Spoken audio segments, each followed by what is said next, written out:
Hello students, welcome to Studies in Theatre MOOC program. Today's lecture is about World Theatre. Now what is this World Theatre? We have been discussing so many theatres and yet there is something that remains to be termed as World Theatre.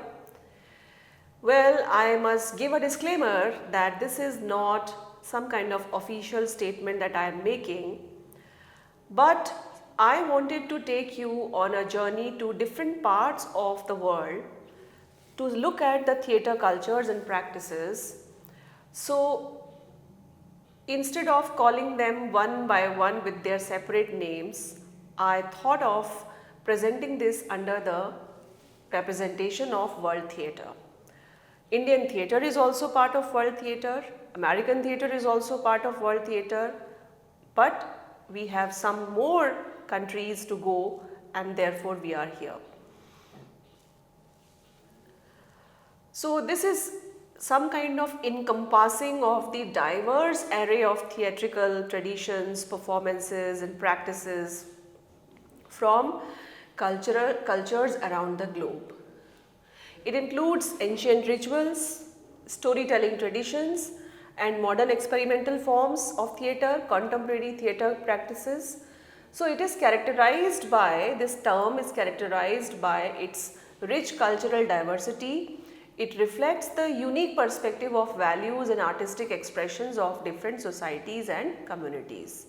Now if you look at its cultural diversity, you will see that from the Far East, Kabuki, No, Beijing opera, to African theatre, to indigenous theatres in India, European theatre, American theatre, each has its own contribution. They all belong to this. And many world theatre traditions have ancient roots. In fact, most of the theatre traditions are somehow or the other connected to the past of that land and the people that live there. There are so many performance styles, from naturalistic to experimental to minimalistic to ritualistic, which need to be studied in the various forms used for representation like mask, puppetry, multimedia effects, mime, and there is a lot of cross-cultural exchange between the countries and between the lands and regions and cultural practices that have given birth to interesting infusions which also come under this category. And of course we have to see what is the contemporary relevance of the theatre culture that remains today. So those things which have been already studied, we will not study them today. First of all, let us look at Asian theatre and especially Chinese theatre, which encompasses Beijing opera, which was earlier called as Peking opera, Kung Fu opera and regional opera styles, and they are all very famous. Traditional Chinese opera is a comprehensive art form. It combines music, singing, dialogue, acting, acrobatics and elaborate costumes. It is also a well-known form of Chinese opera the well-known form is Peking opera, Yue opera, that is, and so many operas like Kung Fu opera. There are various kinds of genres, various forms of Chinese opera. So, and each one is very distinct from each other. They are different in terms of the repertory that they have, the performance conventions that they have. They are different from each other. For example, regional opera, it is because China is a home to various kinds of opera styles and these are all different from each other. Therefore, this is a regional kind of a opera. And then Chinese drama, in addition to opera, there is Chinese drama, Chinese theatre, which includes spoken modern kind of plays which started in early 20th century as part of new culture movement. They sought to modernize Chinese literature and culture, and they are influential in producing plays, playwrights like Shao Lu, Lao She, Guo Moruo, and they played very important roles in the development of Chinese drama. Then puppetry and shadow theatre is one of the emblematic aspects of Chinese theatre culture, theatre practice. Shadow puppets are also known as Pi Ying Shi.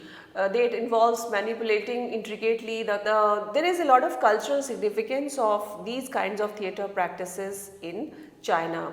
Look at, for example, the Beijing Opera. If you look at some of its basic aspects, it is one of the most well-known forms of, and it is so widely practiced, and it is also very popular in other parts of the country, other parts of the world, and people try to learn it. It is characterized by a mixing of very elaborate costumes. You can see one of the costumes is visible on your screen, and stylized movements, martial arts, and distinctive vocal techniques, particular kind. Then performances often incorporate singing, dialogue, acrobatics and mime, with actors wearing intricate makeup and costumes to portray specific character types. And this is often regarded as, the quintessential form of Chinese opera. This is most obvious representation of Chinese opera, and it originated in the late 19th century and became popular during the Qing dynasty. And the movement patterns are very stylized. There is a particular set of gestures that one has to train into, and lot of vocal intonations to convey emotions and expression of the characters are also part of this particular peak opera.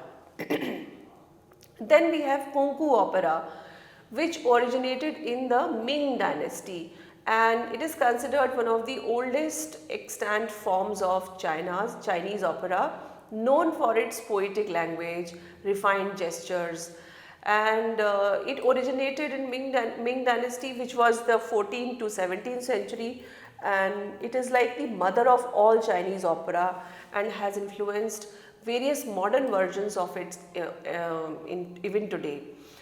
It is known for very graceful and delicate performance style. It is characterized by flowy movements, subtle gestures, and lyrical singing. Performers undergo extensive training to become performers of this kind of opera. And there is a very versatile repertoire that these people have, this opera has, and it includes the plays encompassing historical drama, romantic tales, literary adaptations, and mythological stories. Some of them are based on classical Chinese literature such as Tang Xianju's The Peony Pavilion and The Beach Blossom Fan. So these are some examples of that. The vocal techniques are very important part of opera. In fact, if you have listened to any opera singing, you know that the most important part in opera is the vocal training, the training in singing. And there is a unique vocal style in Kungfu opera wherein the singing is very melodious, very subtle modulation is there, and the lyrics are delivered with little nuances. The costume, of course, is very elaborate here also, and this opera is very famous for its costume. Characters' personalities are kept in mind to reflect them in the costumes, the social status, as well as the historical context in which a particular character is set. These three aspects are kept in mind to very finely and meticulously design and craft the aesthetics of classical Chinese fashion. There is a lot of embroidery on the fabrics, and very elaborate headdresses are worn, and representative colors or symbolic colors are used in the making of these costumes. Then there is an integration of multiple art forms. This incorporates music, poetry, dance, acting. So at various levels you can enjoy this theatre experience, and it is of course a very important cultural heritage of China. Now from China, let us go to Japan. And when we talk about Japanese theatre, it is also a very rich theatre culture where plays theatre, no theatre or no gaku, which is called as, it has another name. It is one of the oldest of Japanese theatre, dating back to the 14th century. It combines elements of music, dance, chanting and drama to depict stories from Japanese mythology, history and literature. It is also a stylized performance where movements are very subtle and very refined.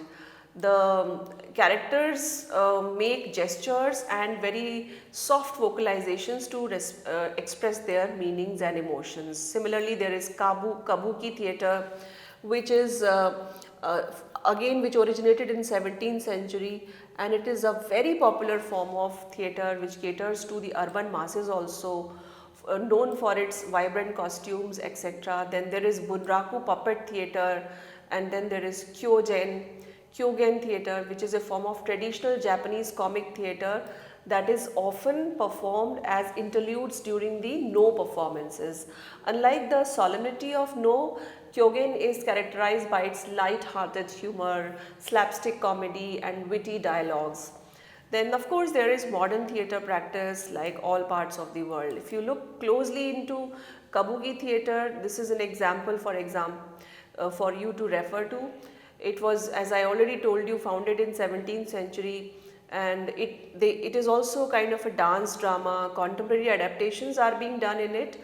The actors who perform Kabuki are known as Kabukiza, and they undergo rigorous training to master a repertoire of movements, expressions, gestures, vocalizations, and the performances are incorporating the elements of illusion and spectacle.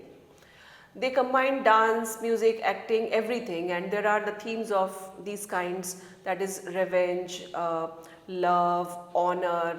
These things are celebrated a lot in Kabuki theatre.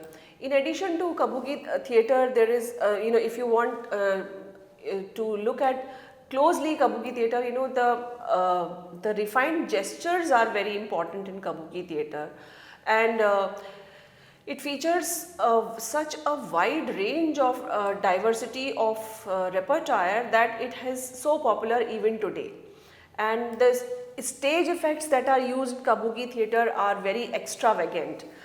Such as, there are trap doors, revolving platforms and elaborate set designs. So unlike No theatre, Kabuki allows the female performers, or because in No theatre there are no female performers, and these female performers are specializing in portraying the female roles.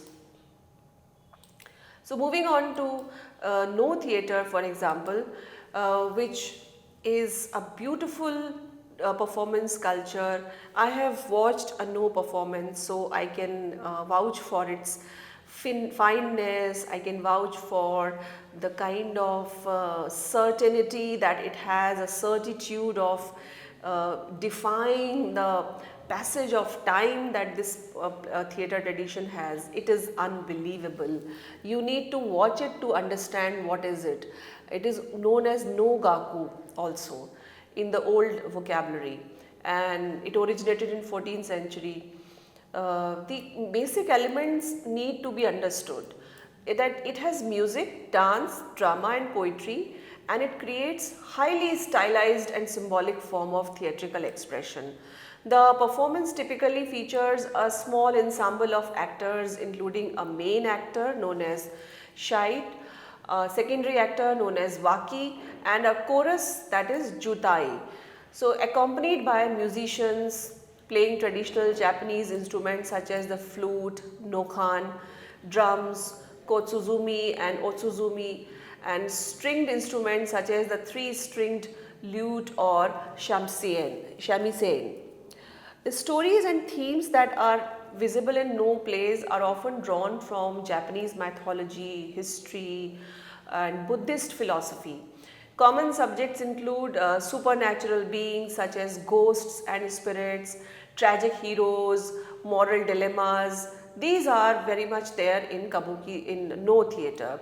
The stories frequently explore the themes of transience, impermanence, and the cycle of life and death, imbuing the performances with a sense of a spiritual depth and philosophical resonance.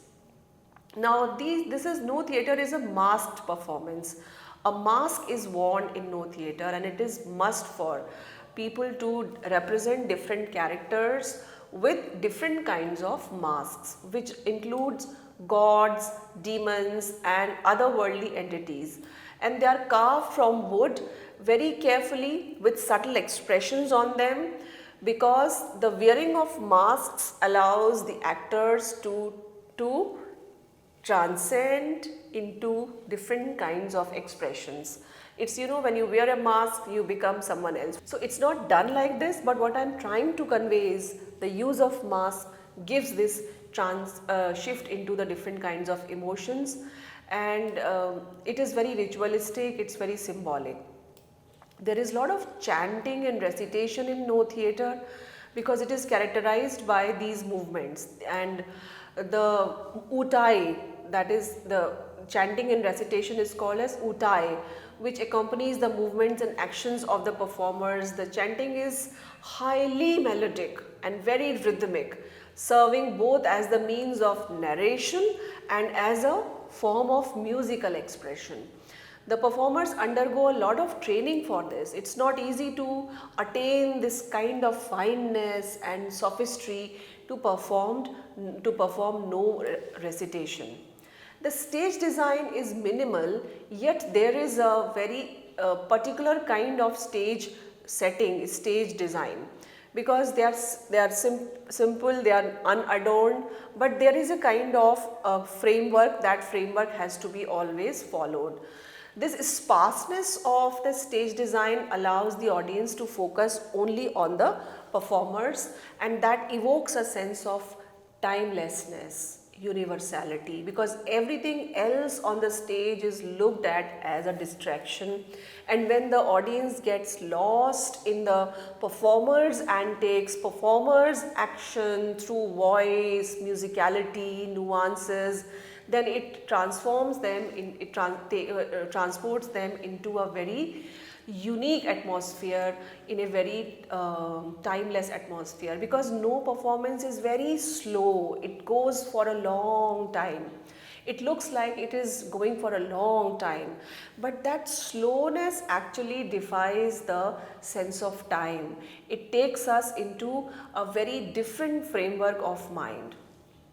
Then there are gagaku interludes in these performances, because they are the ancient it's an ancient court music of Japan, and gagaku adds a ceremonial as well as meditative atmosphere to the performance, and it also enhances the ritualistic and spiritualistic dimensions of the entire performance. This is one representative picture provided here, and I have also provided you a video link here if you want to see what kind of performance are these. Then Bunraku or Ningyo Joruri. This is the name of Bunraku, which is Ningyo Joruri. It is a traditional Japanese puppet theatre. What you see in this picture is a puppet, and it originated in the 17th century.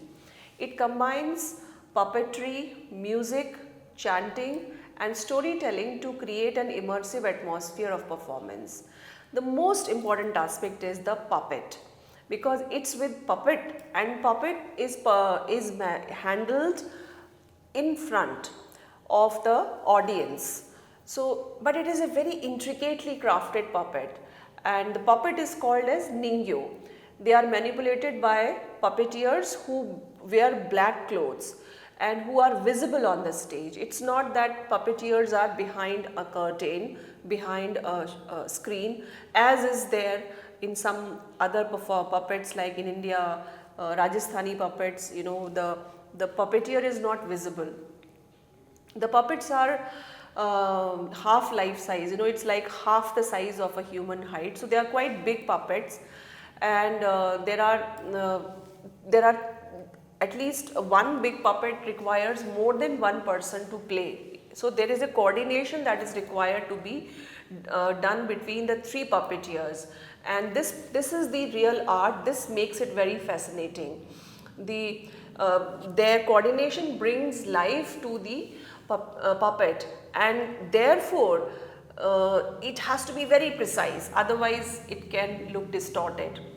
The narrative in Bunraku performances are accompanied by live narration and music that creates a very dynamic storytelling, which is done with Indian puppet tradition also. The narrator, known as the Tayu, chants the dialogue, narration in a melodic and rhythmic way, and these are accompanied by shamisen player who provides musical accompaniment. And Tayu plays a very important role, like the Sutradhar of Natak in India, because the Tayu sets the mood and the pace of the performance and guides the audience into the story. The themes that are used in this kind of performance, that is Bunraku performances, are generally drawn from history, literary and mythological sources that have already existed. It generally features the stories of love, tragedy, wisdom, and also the supernatural. Many Bunraku plays are adaptations of classic Japanese literature such as the epic tale, the tale of the Heike, and then or popular kabuki dramas. They also borrow from kabuki dramas.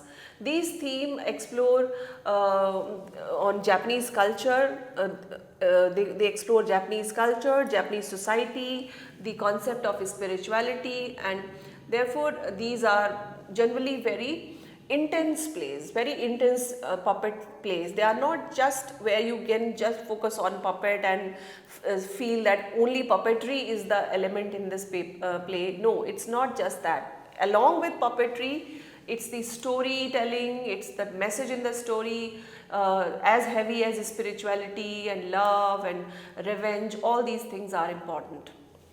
Then Bunraku puppeteers are very skilled puppeteers, and they know how to move the puppet so that emotions can be expressed, subtle nuances can be expressed, the movement and gestures of the puppets can be expressed. So despite being made of wood and fabric, the puppets are capable of expressing a wide range of emotions. That's the wonder. And joy, sorrow, anger, despair, all these kinds of emotions can be expressed through this puppet because it is played in such a way. And they use techniques like tilting the head, gesturing with the hands, and manipulating the facial features to evoke the empathy and engagement from the audience.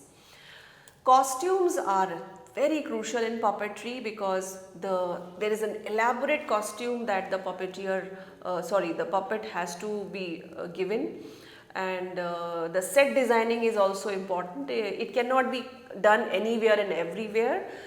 Visually attractive sets are there, and very beautiful elaborate traditional Japanese clothes are given to the puppets, and therefore it makes a very stunning experience of watching this.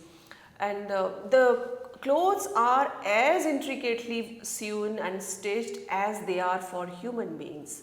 Very detailed costumes, characters' identity, social strata, mood, gender, historical context, all these things are kept in mind to create the costumes for the puppets, and puppeteers wear just the black costumes.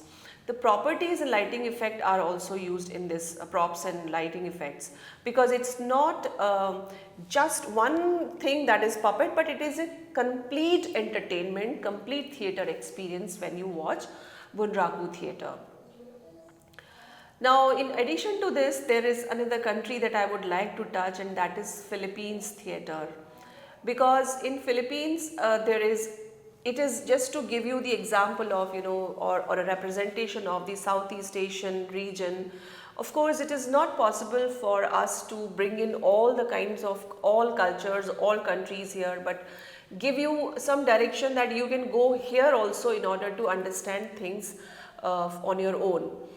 because Philippines has a deep theater roots in indigenous performance culture traditions. Here also rituals, ceremonies, oral storytelling practices, they go back to the pre-colonial times, and they often include dance, music, chanting, elaborate costumes to convey the stories and myths and cultural values. It has a lot of Spanish colonial influence as well, because Philippines has been a colony of the Spaniards from 16th to 19th century, and that has impacted the way we have been impacted by the British and the European theatrical traditions such as religious dramas, moriones and passion plays called as sinaculo and zarzuelas, that is Spanish operettas. These are part of Philippines culture.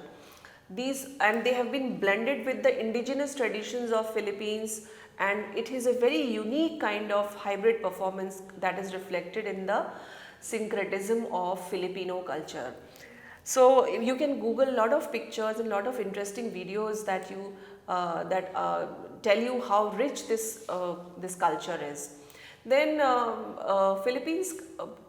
Filipino performance culture also has the influence of American colonial influence, because from 19th to late 19th to early 20th century, it was a colony of colonized by by America, and that also added a few more Western style interventions in the performance culture of Philippines.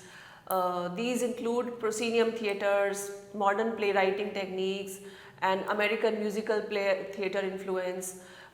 English language productions also became more common, along with Tagalog and regional language performances. Of course, contemporary performance culture that we see today has very diverse themes and performance practices, because it encompasses uh, everything from traditional folk theatre such as the ritualistic hood chants of the Ifugao people, to modern experimental theatre, spoken word performances, multimedia productions.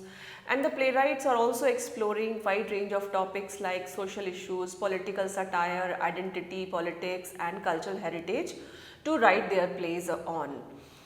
In addition to this, there are some popular forms of performance practices like music theatre, situational comedy plays, stand-up comedy, melodramas, that also are visible.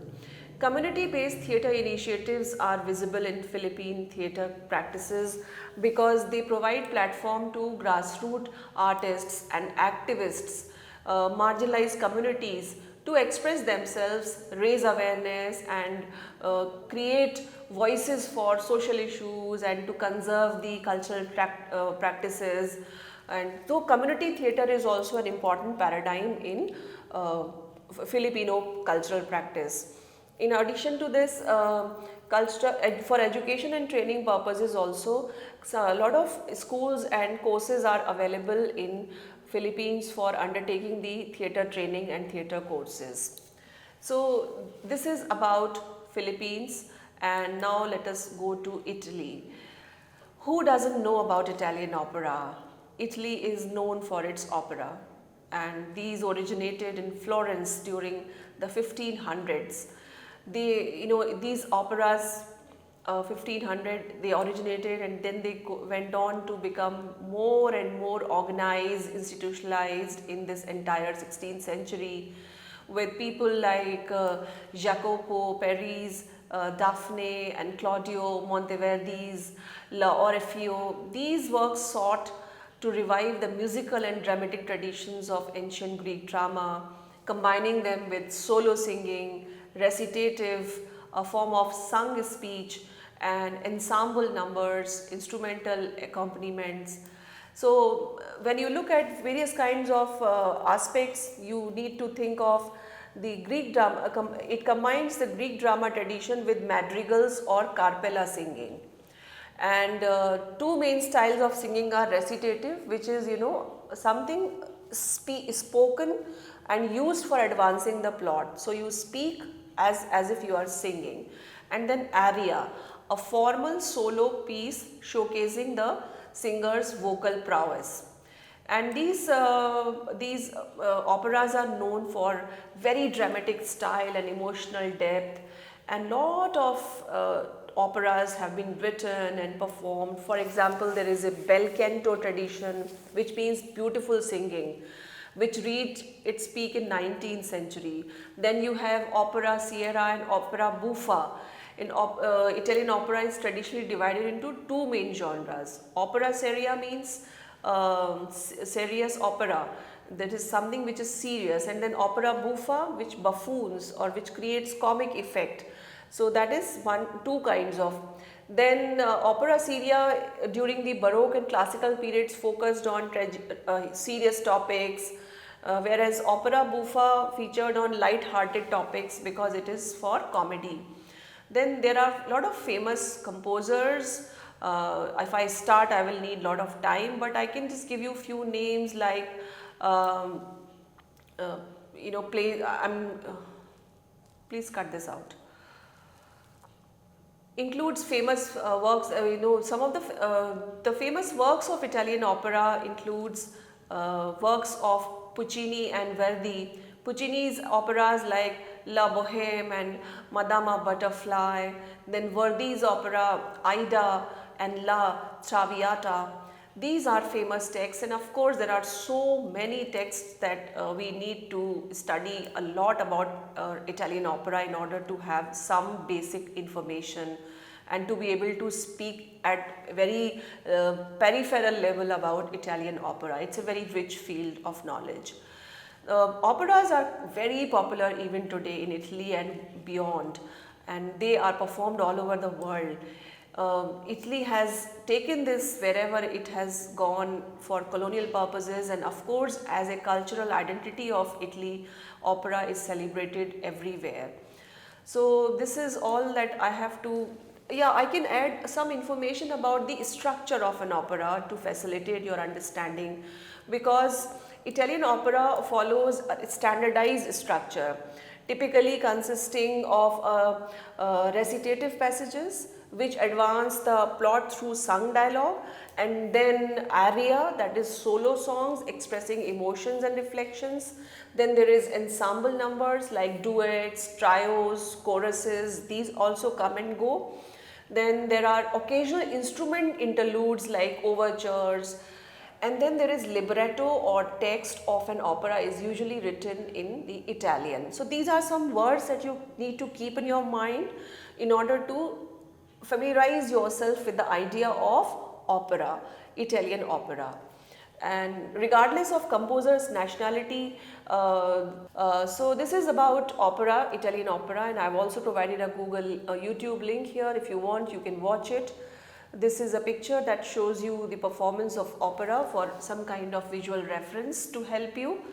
And this is it for today's discussion. I have thoroughly enjoyed talking to so many performance cultures of the world with you. I know that I have not been able to do justice with them, but I have tried a little bit so that I can at least familiarize you in a short span of time and put some food for thought in your mind that should inspire you into choosing more and more research areas, study areas, and even for your general knowledge, even to familiarize yourself with these aspects of various kinds of cultural practices of theatre across the world. So I hope you enjoyed this discussion. The resources of the pictures are these, and I take leave from here. I will meet you in a different lecture. Thank you very much.